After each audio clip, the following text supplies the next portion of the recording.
Hey everyone, welcome to the first episode of my Life Purpose series. Super excited about bringing this three-part presentation to you all.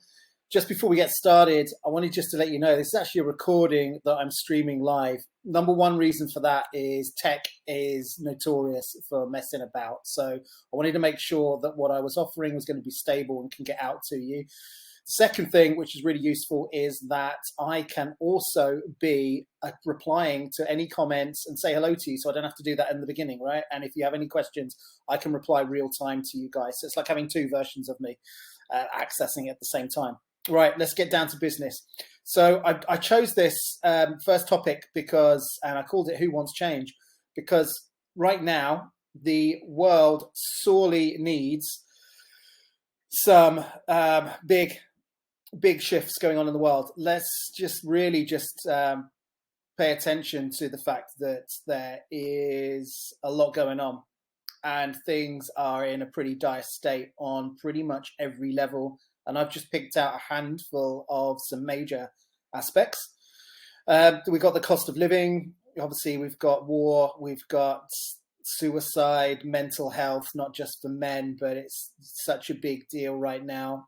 We've got so much going on with the energy crisis and the amount of money that is being made from this whole system. Plus, we have a slight issue with climate change right now and the fact that things need to be turned around pretty swiftly. So right off the bat, I hope we can all agree that whatever's going on in this little period of history right now is pretty major, and we could seriously do with some shifts, some changes, some quite radical new ways of turning this all around, turning this big ship around. So one little meme that pops up for me, and hence this is why we've got the three parts series here, is this meme's always kind of jumped out at me, because one of the big things when we know that things need to change is that we all want them to change. It's tough and we're suffering and it's painful and it's horrific. And we all agree that we cannot carry on going in the way and behaving in the way and acting in the way that we have been. So we can all agree, like in the top section, this is our first presentation, that we all want change.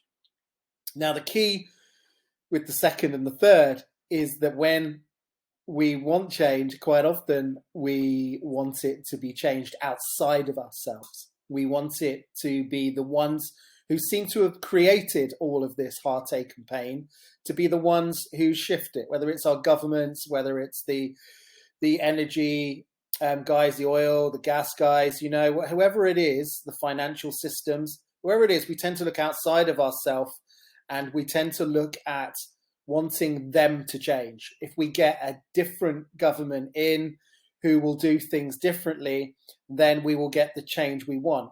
But we kind of know that what we're bringing in is only really the same version, a slightly different version of the same thing. So we have our second section here of who wants to change. Now, does the change on the outside really is reflected from the change we're willing to make on the inside? And that can be a real tough thing to do, because we naturally have an inclination, and you'll see why, because I want to put all of this into context today as to why this is particularly happening at this period in time and what we can do to navigate and turn this big ship around, and what we can do not just for ourselves to live a life that's much more abundant, much more powerful, much more loving, much more happy, much more healthy, but to create a world that embodies all of those things too. So who actually wants to change? It's quite often the big question, in the fact, and I get this a lot when I have many clients come to me who aren't ready to actually make changes in themselves, but goddamn, do they want everything on the outside around them to change. So straight away, we have to appreciate that change comes from the inside, because then our actions, our behaviors, and as you'll see, our inspiration and our passion for new ideas comes from actually doing the work internally. And then who wants to lead the change? I'm hoping by session 3, episode 3, that we're all pretty pumped and excited to actually, as there's no one there should be me and my clients with their hands up who are really passionate about making the change. And maybe by the end, you will too. We'll see. So I wanted to introduce you. I've chosen 4. Where's it on the camera? I've chosen 4 different timelines of things that I've come across over my career that have really highlighted the very specific and very magical and powerful time in history that we are all part of. In fact, we are all part of one of the biggest crossroads in humanity's evolution that has ever occurred. So it's a lot going on, as you can appreciate, but also one hell of a task and one hell of an opportunity to really make things happen and to be the change, as you'll see towards the end. So the first thing I wanted to introduce you to was the concept of the yugas. When I first understood this concept, when I first heard about it and read about it through the book on the left here, these teachings came from, you may have heard of, as it says here, Paramahansa Yogananda, autobiography of a yogi, and his mentor, Sri Yukteswar. Now, what we're looking at here is, as you can see in the picture, is the fact that through this ancient yogic Hindu understanding, through a much wider and more ancient understanding when our consciousness was much more expanded, and we'll go over what consciousness means throughout this presentation today, is that there is actually more of a grand cycle going on. We know everything goes in cycles, seasonals, daily, night and day, monthly, yearly, etc. And then we have different planets that will go round at with much grander cycles. There's cycles within cycles everywhere. And a lot of the more ancient cultures were able to understand that there are grander cycles in the mix, as I'll present 4 of these grander cycles to you today. So what we're looking at here with this big circular wheel here is our 4 major ages. Now the yugas is there as an age, and what we have up the top here is Satya Yuga. This is the enlightened age. This is where we have access to all of consciousness, all of the information, all of the understanding of how the universe works, of why we're here, how energy works, the power of our mind, so much. And this complete cycle is around 24,000 years. And so what we have is we have this enlightened age where we have we have a 12,000 year descending. So we have access to all the information in Satya Yuga. We have this full understanding, which is why we are finding the mismatch in our evolutionary history of the fact that ancient temples, megalithic structures, were built tens of thousands of years ago, when we can't understand how that was humanly possible, because we were meant to be evolved to be quite basic farming providers at that point, farming folk. So how on earth did we build such amazing structures that are aligned with the stars and aligned with the earth? It was because we had a much more expanded consciousness. We had a much bigger access to information of how everything is. Now, gradually over a 12,000 year period, we gradually lose connection. We lose access to that information. In episode 2, we'll talk about what that means personally for us within the human body. But for today's presentation, we're just looking simply that there was this Satya Yuga well over 12,000 years ago, where we had access to everything. Then we lost some of that information. It's a bit like having different TV stations or radio stations. When you have access to all of them, you can access all the information, nuanced and full spectrum. Gradually, as we take away more and more of the stations, you have less and less access to information. So you just naturally understand things from lesser of a point. Rather than seeing the whole picture, you see the world and understand the world from a lesser picture. So we started to lose our connection to information, our consciousness, and that we lost it. And we had our Treta Yuga period where we had access to our physical body, our energetic body, but also we had access to the power of our mind. Still at this point, we just lost the access to the full enlightenment, the full connection to consciousness. Gradually over time, we then lost that mind power, understanding the power of our mind, and we only had access to the physical body in Kali and Dwapara Yuga, the energy, understanding how energy works in our body and how energy influences our environment. And then finally, we descended into Kali Yuga, which is considered quite a barbaric, it's quite the smallest bandwidth of information, where we were simply only had access to the physical. We can only understand the material realm. It's very animalistic and it's very much survival based. It's where all animals really are existing on the level of consciousness. So we've been within Kali Yuga for quite a period of time. And as you can see from this little chart here, we've been coming out of it. We've been transitioning from Kali Yuga, purely working from the material age. And we've now been transitioning into our consciousness expanding out and starting to understand energy from much more about our Dwapara Yuga again, of our energy body, which is why we're starting to see the resurgence of things like Tantra and more ancient yoga. And we're thinking more, obviously, with Tai Chi, Qigong, all these, and traditional Chinese medicine, of course. All of these understandings came from a time when we were still quite conscious, and these were developed at that time. So as we're moving back into that level of consciousness, those things that are still around, that have been passed down from generation to generation to generation throughout cultures, where we're realizing once again the importance and the significance of these things. And so we're stepping into this new age where we're transitioning from Kali into Dwapara. And it's said that at the end of the transition stage is when the really hits the fan, is when the chaos really happens. And as you saw from one of my first slides, we are right slap bang in the middle of that chaos right now. So there is the yugas. So like I say, I'm going to present to you 4 different timelines, and I want to show you by the end that the fact is that we are right slap bang in the middle of the change, the big change in all 4 of these. So the next one you would have heard about, I'm sure, was the 2012 Mayan doomsday prediction. So the Mayans have 3 calendars by which they chart the comings and goings of life. One of them is called the big chart, the long cycle, and that long cycle came to an end on December 21st, 2012.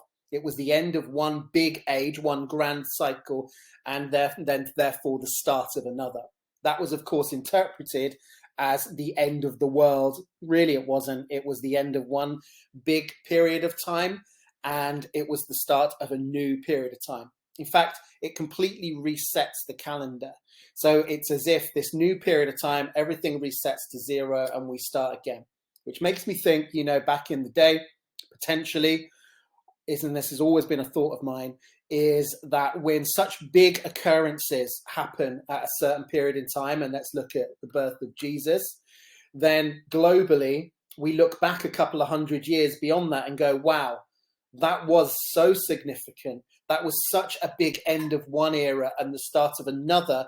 Let's reset the clock. So globally, it was decided, I don't know how, but it was accepted that we start from 0 again. All clocks, all calendars start from 0 again. And we've used that from that 0 point, BC and AD. So, of course, the world didn't end, but the Mayans, once again, were predicting the end of one big age and the start of another. This comes from the Americas, where this prophecy has been passed down from generation to generation.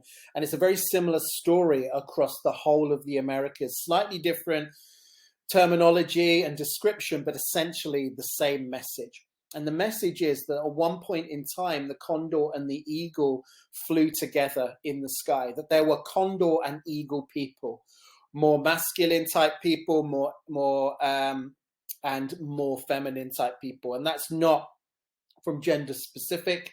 It's much more about the qualities of the types of folks that we had going on. So the condor very much considered the more feminine, say not in a way that's any gender specific, or in a way that really is just certain qualities. We could call it positive and negative charge.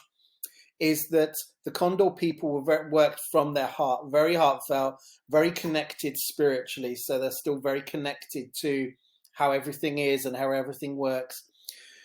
We consider it feminine energy, so much more yin by nature. Again, we could call this yin and yang.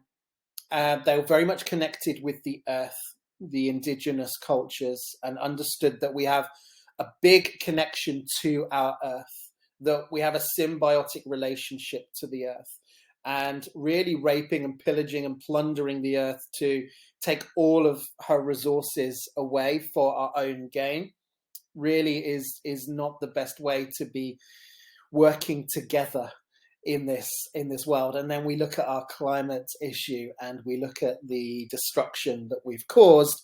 It often means that we are not connected. Why would we take away the biggest resource and the biggest thing that supports us and our world?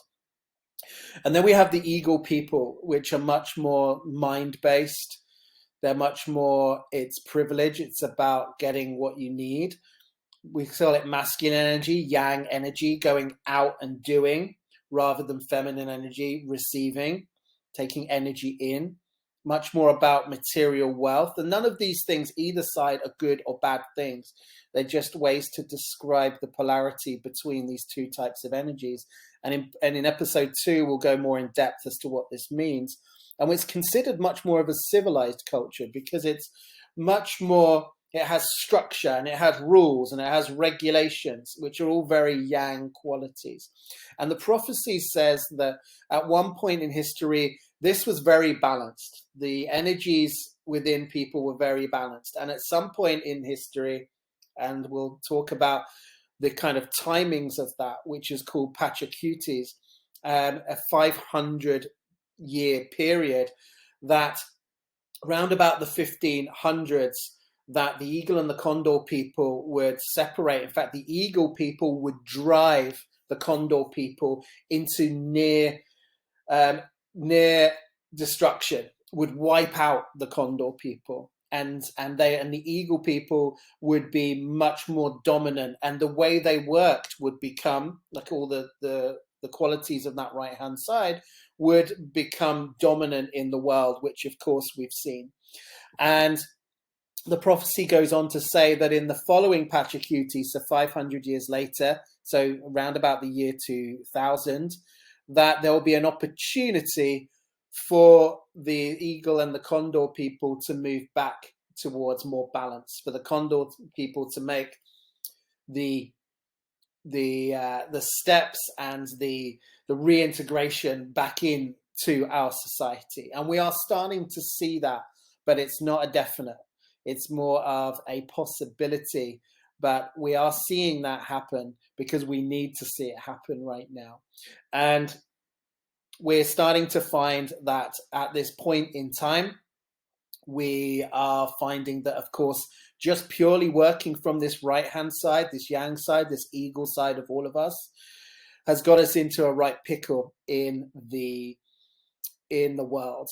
And when we look at what we need to do to turn this around, we need to find the balance between that right and left side, that yin and yang, that condor and eagle within all of us. Now, in order to access that left side and bring more of that in for us internally, which we'll cover in episode 2, it needs to be the inner work. It needs to be our own work that we do, not more material wealth building, not more structure, not more rules, not more regulations, not more red tape. It needs to be the change happens from within. So we have our third our third timeline working here.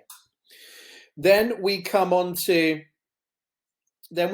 something a little different. The previous three have been more historical storytelling types of cultures that have passed this information down, so it hasn't been distorted. It's been passed on from generation to generation from when the consciousness was more expanded. This comes from a newer, this is like human design. If you've never heard of human design, this guy top left, he had a really fascinating spiritual experience where he downloaded this entire understanding about how everything is. And it's very structured and it can go very deep, like a real amazing type of astrology. And what human design, so Ra Uruhu, which is, I can't remember his full name, his original name, but that was his name that he adopted beyond this spiritual experience, is that we are moving into one age into another. And I've just put on here, you can look it up on this website. They're really fantastic at telling you all about human design. But we are moving from what's called the age, the cross of planning, which was 1615 to 2027. We're moving into the cross of the sleeping phoenix, 2027 to 2438. So we're getting close to that kind of crossover period of 2027. But as you can see, once again, we're kind of in this age of somewhere around that 1500s, like in the previous, in the Pachacutis from the other guys. And we're moving into this new age. Now, what does the cross of the sleeping phoenix have significantly for us? We're moving out of more barbaric, more planning, more structured, more civilized, as you could see with the eagle and the condor prophecy, more of the eagle side of things.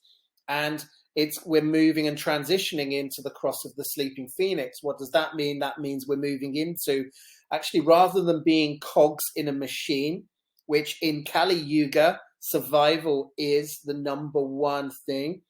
And so working as a machine with a hierarchy is the way that we operate. So as we're moving into Dwapara Yuga, we start to see that the cross of the sleeping phoenix is not everyone being a number, everyone being a cog in order for survival.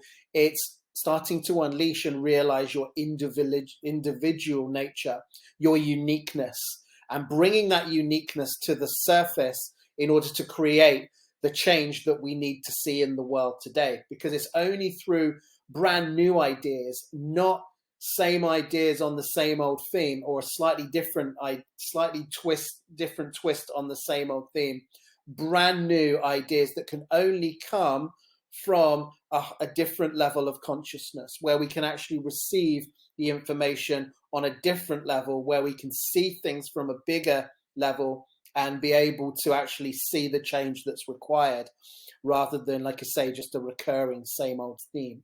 So this is a big area that we're transitioning into. Like I say, we've come from the Kali Yuga to Dwapara Yuga.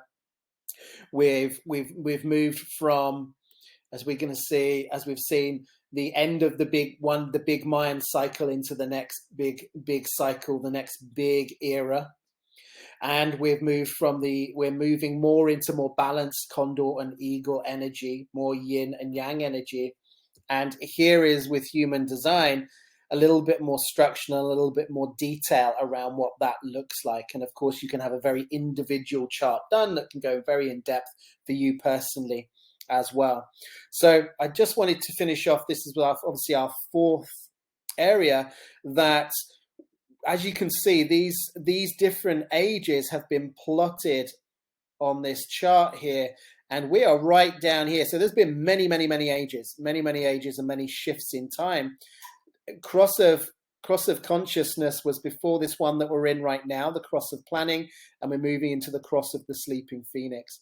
So, as I said, human design goes very deep and gives us a lot of very detailed information about our consciousness evolution and what it looks like and what we need to do and how we act and how our behaviors are going to change. So I thought I'd just finish up just by showing the significance of all of this when we're actually, I layered up all of these four major shifts. And if you look, as we are transitioning in the top one, as we first talked about, Kali Yuga to Dwapara Yuga, there's always a transition point that bridges. It's not just like at a certain point in time, we switch. There's that transition point that I talked about where it gets really messy and really chaotic and really destructive before we fully move into that new age. So that's going to be roughly into this point in time, 2020. And as you can see from the Mayan long count, it's roughly the same time. And the two ages in the Eagle and Condor, the Pachacutis, was a really roughly that same time as, again, moving into that next stage. And finally, we've gone from the cross of planning into the cross of the sleeping phoenix. So you can see, we could almost draw a line straight down through the center here in order to bring the rough mean of all of these occurrences, all of these shifts in time, in consciousness, into alignment. And it's pretty much where we are right now in history. So my aim of today's presentation was just to show us that there is a huge shift going on right now. And we've been transitioning into this shift for quite a while. And it's now time to really, really embrace and understand what that means for us all and how we can harness it and how we can utilize it in order to create the change we want to see in the world. So this is probably one of the most important times in our evolutionary history because we actually have the power and the resources. And in episode 2 and episode 3, I'll show you what that looks like, how to access it, how to move into it, and what it will mean personally for you, and the opportunity that's available to all of us to work together in order to create the change. So 2 classic quotes, one from Einstein, of course, is that we cannot solve our problems with the same level of thinking that created them. So we cannot turn this big ship around on our planet on all these different levels from the same consciousness that created it. So if Kali Yuga consciousness, survival consciousness, was what created it, then we cannot create change from that Kali Yuga consciousness. We know that by electing another government of the same kind of folks that we're not going to see the change we want to see. It has to come from folks that have shifted their consciousness, expanded their consciousness, and they're more in the Dwapara, more expanded level of consciousness, more bringing in their condor selves, their condor qualities into that nature, more bringing into, say, more age of the phoenix rather than the age of planning. And we will then be able to, when those people are able to receive more information, more unique ideas, look at it from a completely different angle because of this level of consciousness, that we can start creating actual change that is going to be the change that's needed. And of course, the classic Gandhi quote, "Be the change you wish to see in the world."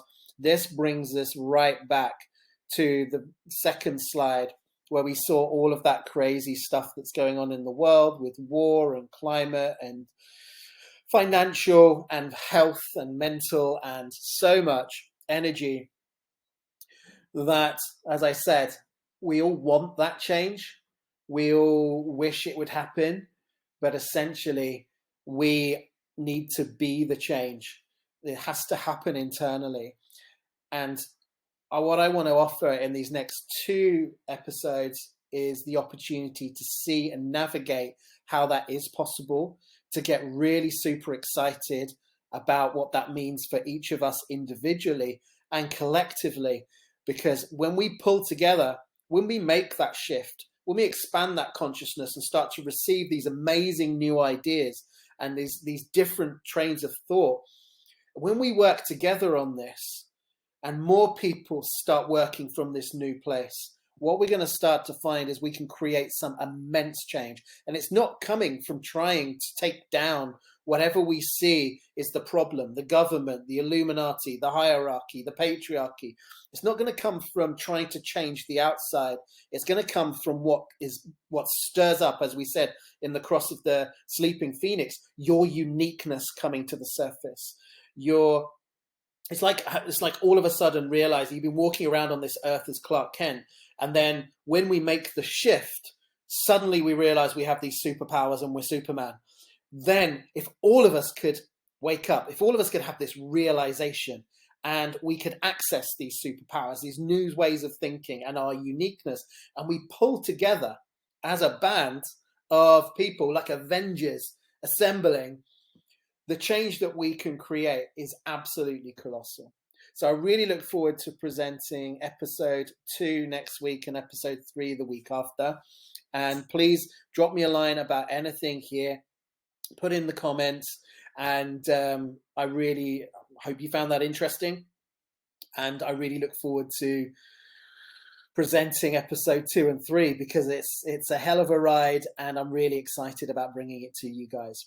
Thanks for watching. Take care, and I'll see you all soon.